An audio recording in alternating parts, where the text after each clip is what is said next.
If you're about to start uni, I'm gonna be honest with you, there are so many things that I wish someone told me before I went to uni and when I got started. So today I'm breaking down the 10 biggest mistakes that I made in my first year of uni or before I went to uni.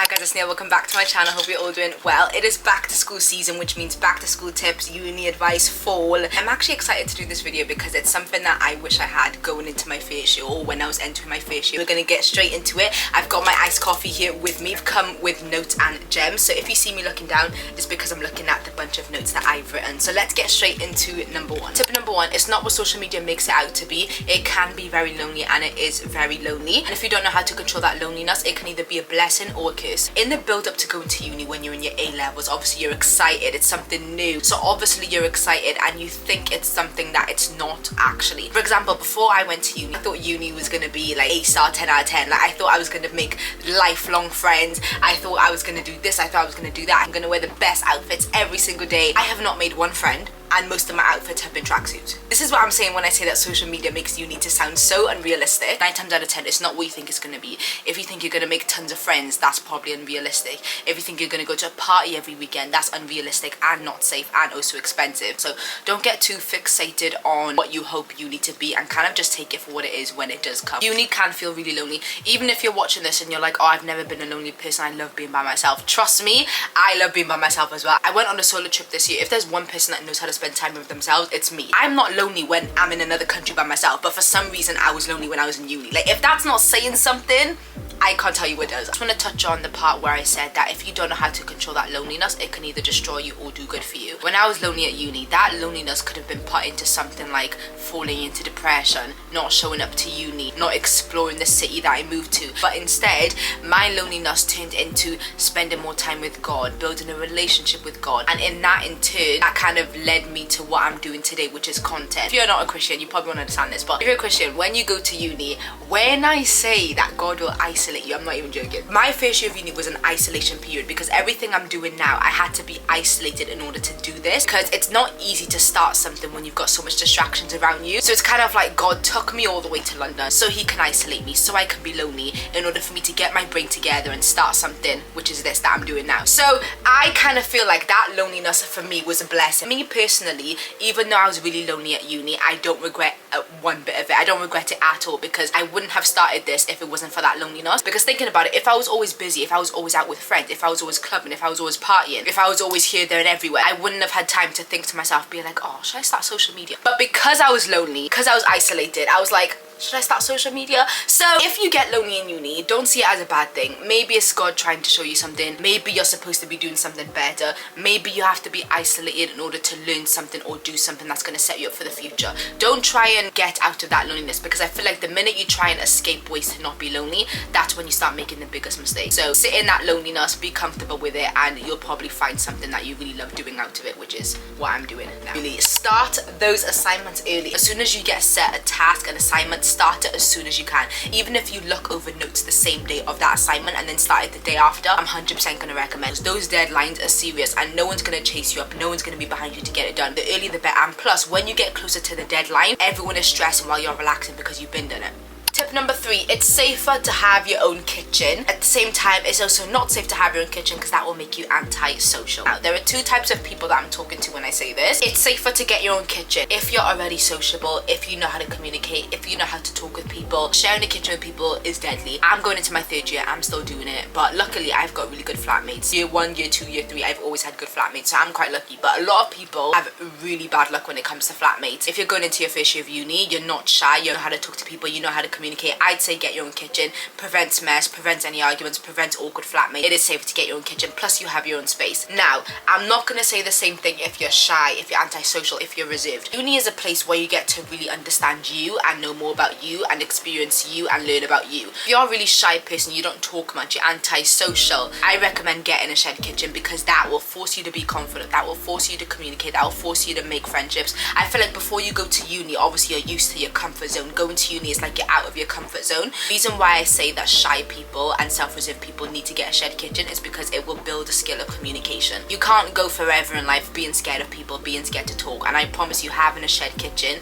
will make you be comfortable around new people and new environments. Tip number 4, having friends, making friends really isn't that deep, and if anything, it's a distraction. I've not made one friend from my course, and I'm not lying when I say that. The only friends I've made in my uni experience were the people in my accommodation. Those are the only friends from my whole uni experience that I've made, and I love those girls. It's 3 of them, and I absolutely love those girls. You might be like me, you might not make any friends in uni, but then you might have made like some friends in the accom that you're living in. Don't get too fixated on making friendships, because I was like that at first. I'm a really sociable person. I talk to everyone and anyone, but even when I was talking to everyone and anyone, like I just still feel like I didn't like make friends or have any friends. And in the beginning I was bothered about it, but later on I was like, I actually don't care. Later on I was like, I actually don't care, and it's actually not that deep. At the end of the day, I'm about to graduate. I'm not going to see those people ever again. Tip number 5, meal prep will save you. Meal prep will save you money, it'll save you time, it'll save you hassle, it'll save you headache. Usually in uni, people will buy groceries for one day and then make that meal, and then the next day they don't have anything to eat, they have to go back to the shops. Save yourself the hassle. Even if that's not the case, sometimes people will cook a meal in uni and they'll just cook enough for that day, and then the next day they have to get up and cook it again. 2 times a week, maybe 3 times a week, depends on how much you eat. You're gonna cook one big meal. Maybe it's pasta bolognese. You're gonna cook pasta bolognese and you're gonna make a lot of pasta bolognese. You're gonna obviously serve the portion that you're eating that day that you made it, and then the rest of that you're gonna put it in containers and you're gonna leave it in the fridge. It is so useful. A lot of people say that they don't like doing this because they don't like eating the same stuff for like 2-3 days. That's valid. I'll be honest with you, that is valid. You're literally saving yourself so much time, because you come back from lectures, oh, what am I gonna eat? I'm hungry, I have to go in the kitchen and cook. No, you don't. You just open the fridge and get the lasagna that you made 2 days ago. Like, it's so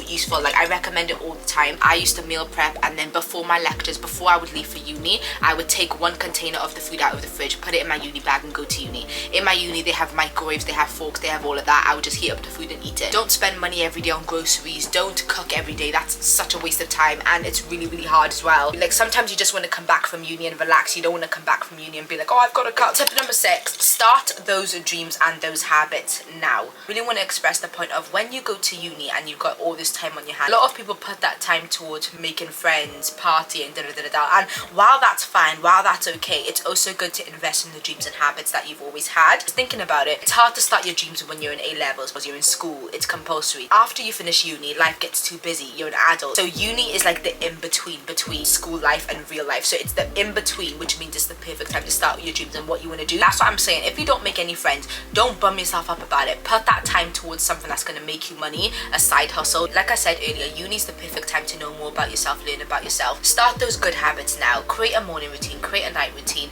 wake up early, do your skincare, look pretty, feel pretty, buy nice clothes, dress better, do your hair nice. Like, start all these habits now, because I promise you, as soon as you finish uni, you're going to come out of uni and you're going to be like, wow, I'm a completely different person. Like, this is something not a lot of people are going to like, but I'm going to say it anyway. Grades, lectures, attendance, they don't matter. Let me tell you the things that do actually matter when you're in uni. Networking, internships, asking questions. One thing I realized in uni is you need to go beyond just attending lectures, attending seminars, writing down notes. You need to be networking. If there's an event, you need to be there. If there's a free pop-up, you need to be there. If there's a mentor coming in, you need to be there. If there's a speaker coming in to talk to the class, you need to be there. For example, if a speaker comes in and talks to the class, after that speaker is done, you don't just walk out the hall. You need to go down there and ask him some questions. You need to network. I promise you, attending lectures is not going to get you anywhere after you finish uni. I promise you it's not. Uni is a business. It's an organization. Like, attending lectures is just giving them money. If you want to make money yourself after you finish uni, you need to do the work. You need to network. You need to get to know people. You need to put your foot in the door. Invest. Okay, invest wisely. Know what you're doing with your student finance. Be very wise. When I say invest your student finance, I'm not talking about buying a house. I'm talking about the little things, but those little things is what's going to bank you for success in the future. A few of the things that I bought with my student finance, that was an investment. My MacBook I bought with my student finance, that's an investment. It's been 3 years since I've had it. It's still going now. I use it every single day. It helps with my digital products. It helps with my social media, content planning. Another investment I made with my student finance was my camera that I'm currently filming on. I have the Sony ZV-1F. It's a vlogging camera for content creators. Trust me, I did not want to spend that money. I did it anyway. I invested, and now I'm able to do YouTube. Investing, yes, you're spending a lot of money on something, but it's gonna make you money back. If there's anything expensive that's gonna help you towards your dreams, your goals, or maybe there's something that you want to do and you don't want to spend that amount of money with your student finance, I promise you spend that money. It's better for it to go towards something that's gonna do good for you than something something that's useless? Would you rather put that money on a camera that can make you millions off YouTube, or would you rather put that money towards clubbing? Whenever you do this in finance, make sure you're either investing some or saving some. Obviously don't save all, don't invest all, but choose between the two because you have to do either or. Tip number 9, do your readings early. Look over lecture notes, seminar notes before the actual lecture. Make the notes beforehand so that in the actual lecture all you're doing is listening. In my first year I used to go to lectures with my laptop and I used to write while the lecturer was talking. 1, it's really hard to keep up with that. 2, the lecturer is literally skipping the slides. With my uni, and I think with most unis as well, they always put the lecture notes up the night before, 24 hours before, so you're able to access them the day before the actual lecture, and that is so useful. Now what I do, if I have a lecture tomorrow, I'll look over the lecture notes tonight, the seminar notes, and I'll make my own notes then, and then in the lecture tomorrow all I have to do is listen. And that's so much more beneficial because I personally feel like when you're in a lecture and you're typing while also listening, while also reading on the screen, it's hard to actually take in what the lecturer is saying. It's so stressful to type, listen and read at the same time. Do the reading the night before, do the typing the night before, and then on the actual day of the lecture all you have to do is listen, and then that way it's more beneficial because you're actually hearing what he has to say instead of typing, writing, typing, reading, typing, reading. And tip number 10, your uni experience is unique to you. Don't compare it with social media, don't compare it with your friends at other universities. It's completely your experience. Comparison really is the thief of joy, so when you're going into uni, just remember that your experience is yours, and it's okay if your experience isn't the same as your friend. That basically rounds up this video. I really hope that you guys enjoyed today's video. I really hope that you found it useful. If you did, don't forget to share it with someone that also needs it. Don't forget to like, subscribe, and also comment what you thought about this video or any of the stuff that I said. If you agree, if you disagree, and don't forget to follow all my other social media platforms. They will be in the description box down below. I hope to see you all in my next video, and bye for now.